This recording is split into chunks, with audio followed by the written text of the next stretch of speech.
Health Secretary Robert F. Kennedy Jr., who's been facing a lot of backlash over anti-scientific, offensive, and belittling remarks made about the basic abilities of people on the autism spectrum, is launching a disease registry to track Americans with autism.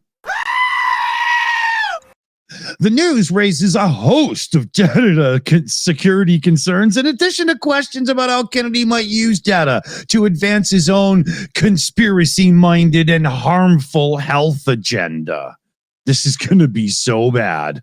Advocates for people with autism have screamed bloody murder about Kennedy's recent comments that autism is a preventable disease and it destroys families. Mine's doing fine, thanks you.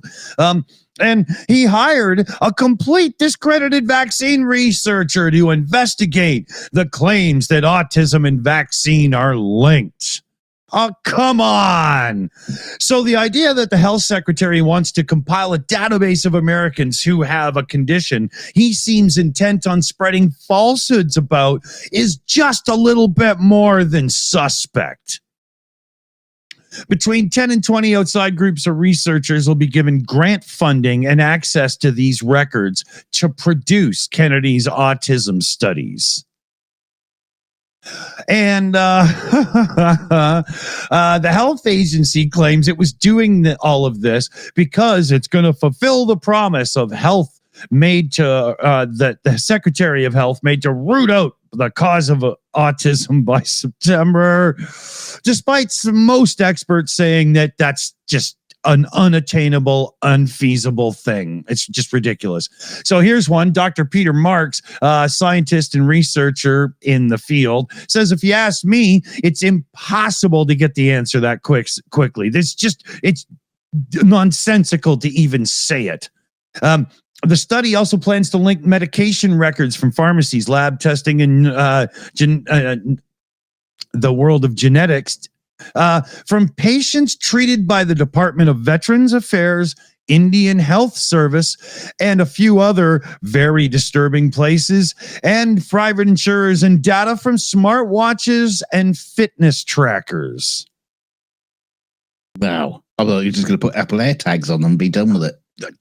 This is the kind of thing that now you use something that you can get some traction with by saying, oh, we've got this sorted and sus, don't worry, trust in us. And you open the floodgates to some real invasive type data collection going on, and you'll get all kinds of, oh, this is great. And then once that Pandora's box is open, the government's now collecting more data than Samsung themselves do off your phone and smartwatch and television. And you get the idea here. I can't stand this kind of thing. This is not going to get us to any sort of real research. This is going to be that causation situation that will appease conspiracy-minded folk, but get nobody anywhere. It doesn't make any sense whatsoever. I mean, really, honestly, cretin. Is this just one step away from, well, now we got a list of them. Can we just round them up as well? This is some scary ass stuff. Yeah, but while we're doing that, why couldn't we put like traces on all sorts of people with cancer, people with brain hemorrhages, people gay people, gypsies, the Jews? We can track them all and find out where they all are. Yeah, we can make sure that all the Palestinians leave when Trump starts building his golf course. It's just, I mean, what we could do is we could build like a nice campsite where we can collect all these different groups of people together and contain them all in one area. We'll call them a death camp. Did I say death camp? I mean happy camp. Happy holiday camps. Yes. Just like our friends the Germans did so long ago. Well, the Americans did World War II with the Japanese, so they know how to do it anyway. Yeah, that's true. We did it up here as well. A lot of people have, that's for sure. Yeah, you got out. Well, they always put me back in at about 11. That's why we do the show early on the Pacific Coast. So it looks like you got some kind of party going on your side of the news here. Yeah, well, after Leicestershire in England, where hundreds gathered this Easter Monday for one of Britain's oldest and most chaotic traditions that I've never heard of, the annual bottle kicking contest between the neighbouring villages of Hallerton and Medbourne. Yeah, the event, which some locals claim dates back over 1,000 years to pagan times, involves two villages battling over 3 wooden barrels known as bottles for some strange reason. The aim of getting them across the boundary stream into their own village. 2 of the barrels are filled with beer and sealed with wax, and the third is a solid wooden dummy painted red and white. God knows why. Before the chaos begins. I mean, at this point, why not? Why not? Yeah, we were going to ask what the rules are, but we were scared they'd tell us. Where were they? Before the chaos begins, the villagers parade through the streets, accompanied by the Nene Valley Pipe Band, carrying the barrels and giant hare pie, which is then blessed by a vicar and thrown into the crowd for good old-fashioned food scramble. Their definition of hare pie must be different than mine. It's in there. The hair. Oh, no. Once the pie is distributed, the real contest begins, where each barrel is tossed in the air 3 times to signal the start, after which participants from both villages engage in a muddy, all-out brawl across fields and streams with no official rules except no eye gouging, strangling, or weapons. How is this not in Australia? I just... This is good old Saxon England, this is. Organisers stress that they accept no liability for injuries and caution participants to take extreme care.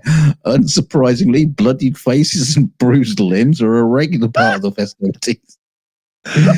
Phil Allen, chairman of the event's organising committee, yes, they did actually organise this, described this year's match as another really exciting one, noting that Hallerton scored first and looked strong early on. As tradition dictates, the winning team is lifted onto the cross in Hallerton's town centre, and victorious bottle of beer is opened, shared among the players and passed around the crowd. Local MP. Who would want to be at the end of that line? Sweaty, fatty mess of backwash in a bottle. No. But yeah, local MP Alicia Kearns called the event an Easter tradition like no other. You can say that again. He even suggested on social media that the bottle kicking may have inspired the invention of rugby. Yeah, I doubt that.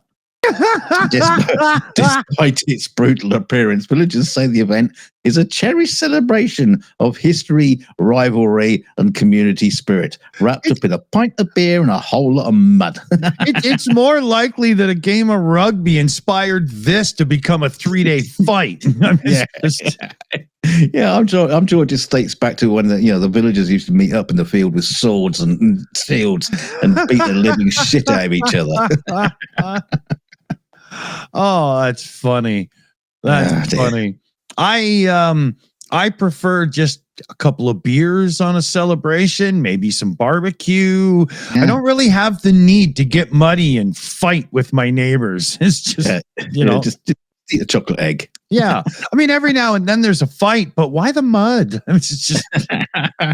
It's England. Yeah.